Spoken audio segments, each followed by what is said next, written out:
देखिए, सरकार चलाने के लिए पैसा चाहिए और दिल्ली सरकार के लिए इस माया का सबसे बड़ा जरिया है शराब। लेकिन क्या आप सोच सकते हैं कि एक ऐसी पॉलिसी जिसे मास्टर स्ट्रोक कहकर लाया गया था, वही मुख्यमंत्री से लेकर उप मुख्यमंत्री तक को सलाखों के पीछे पहुंचा देगी।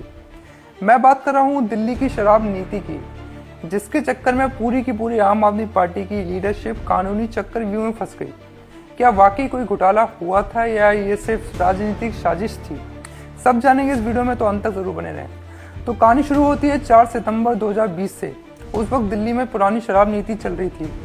सरकार का कहना था कि इस सिस्टम में 3 बड़ी बीमारियां हैं। पहली, टैक्स की चोरी, यानी दुकानदार 1000 बोतल बेचते थे पर कागजों में सिर्फ 400 दिखाते थे, बाकी 25% वैट उनकी जेब में जाता था। दूसरी, शराब का लाइसेंस देने में बिचौलिया और माफियाओं का राज था। तीसरी, पड़ोसी राज्यों से हार, मतलब कि गुड़गांव में शराब सस्ती थी और ड्राई डे कम थे, इसलिए दिल्ली का सारा पैसा हरियाणा जा रहा था। इसे ठीक करने के लिए केजरीवाल सरकार ने एक मास्टर स्ट्रोक प्लान तैयार किया, जिसे मनीष सिसोदिया ने लीड किया था।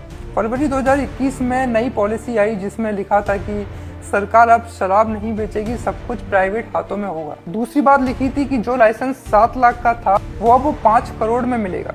तीसरा, दुकानें कम से कम 500 स्क्वायर फीट की होंगी और उनमें एसी लगा होगा, प्रॉपर फर्निश्ड होंगी।